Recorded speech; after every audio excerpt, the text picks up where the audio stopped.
And they're off in the Bewitch. Coco Channel and Sully's Dream both broke alertly, and there goes Sully's Dream from the far outside starting spot.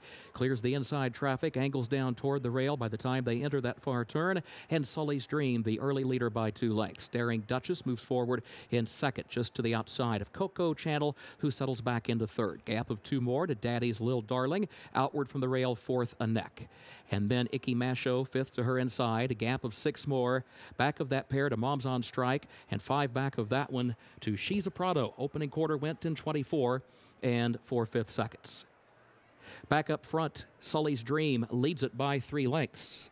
Robbie Alvarado, quick peek over the shoulder, keeping an eye on Daring Duchess back there in second. There goes Icky Masho, moving forward now into the second position with 1 circuit to go. Daring Duchess third. Daddy's Lil Darling starts moving right now, up into fourth, now to third as they head back to the second of 3 turns here. Coco Channel further back gets the shuffle into fifth. She's joined by Mom's on Strike, and She's a Prado last, 49 and 3/5 seconds the time for the opening half mile. Sully's Dream continues to show the way, leads it by 2 lengths. Icky Masho is second outward from the rail. Daring Duchess tucked over to the inside to save some ground around the turn, and third, a half length. Daddy's Lil Darling is fourth on her outside. Gap of 3 back to Coco Channel in fifth. Mom's on Strike now takes fifth by a neck, and a gap of 3 more to She's a Prado, who's caught up with the field but is still last. Icky Masho draws alongside of Sully's Dream. They're matching strides midpoint of the backstretch. A length and a half more to Daddy's Lil Darling in third, a neck. Daring Duchess fourth to the inside, and that pair then followed by Mom's on Strike, Coco Channel, She's a Prado last, 7 from the front.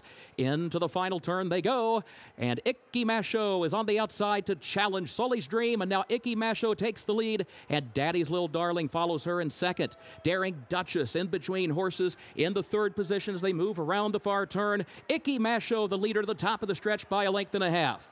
Daddy's Lil Darling in second. Mom's on Strike has rallied up toward third. Daring Duchess looks to the inside fourth. Mom's on Strike outside of Daddy's Lil Darling. They both stack up outside of Icky Masho. Mom's on Strike gets to the lead in the final furlong. The Bewitch. Daddy's Lil Darling in second, and Icky Masho in third. Mom's on Strike and Adam Beskica to win the featured Bewitch Stakes at Keeneland.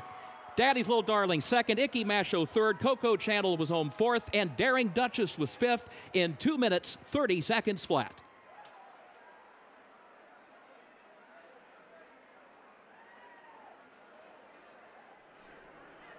The official winner of Keeneland's featured 9th race, the 57th running of the Grade 3 Bewitch Stakes. 2 Moms on Strike. Owned by Carl R. Moore Management LLC of Carl Moore, co-owned by Brad Grady. The trainer is Joe Sharp, and for the second time today, Adam Beskica, the winning jockey. Mom's on Strike, a 5-year-old mare by First Dude, out of Mom's Deputy by Warchant, bred in Florida by Courtney and Chad Meager. 12 furlongs over the firm turf, 2 minutes, 30 seconds. Now the trophy presentation for the featured Grade 3 Bewitch. Presenting the trophy, Dr. Eli Capilouto, President of the University of Kentucky. With the winning connections of Mom's on Strike, winner of the Bewitch Stakes, and Adam Beskica, first graded stakes win here in North America. Congratulations on that. Did the race unfold the way you thought? It looked like some of the early speed didn't go out to the front end early on, and they kind of picked it up here around the first time. How did the race unfold for you, and how did the trip go? Yeah, I mean, it was an unfussed trip for me. She's a mare that switches off very nicely, and you know, this trip is ideal for her because she can get into a nice rhythm, and you know, the long stretch here, you know, just allows her to lengthen away and get there in her own time. This is the 4th win aboard this filly, your first graded stakes win. What about your riding style fits her so well?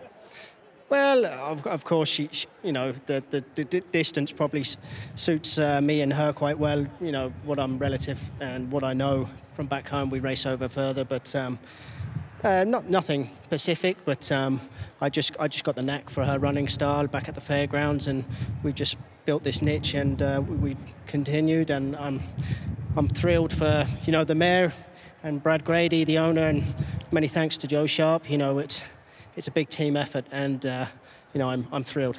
First of hopefully many graded stakes successes for you here in North America. We appreciated that it was here at Keeneland. Joe, this filly came into this race in good form. She had kind of a tough trip last time out. What was the decision to go into this 1.5 mile turf race? I think with her running style, we just figured she'd need a little more ground. The stretch here at Keeneland is nice and long. And last time, the ground was pretty firm. There was a little more give in the ground today, and I think that definitely helped her. Now, you exercise a lot of these horses yourselves. You are kind of instrumental in bringing Adam over here to the United States. You guys have been a great combination. How well does he fit your horses, and what about it made you give him the opportunity? Well, it's one of those deals. Adam's like a brother, and, he came over here, and he's been all in since day one, and I've reciprocated and, shown him the same loyalty. Well, congratulations to you and Brad Grady. Great client base there and good connections there with Moms on Strike, winner of the Bewitch Stakes.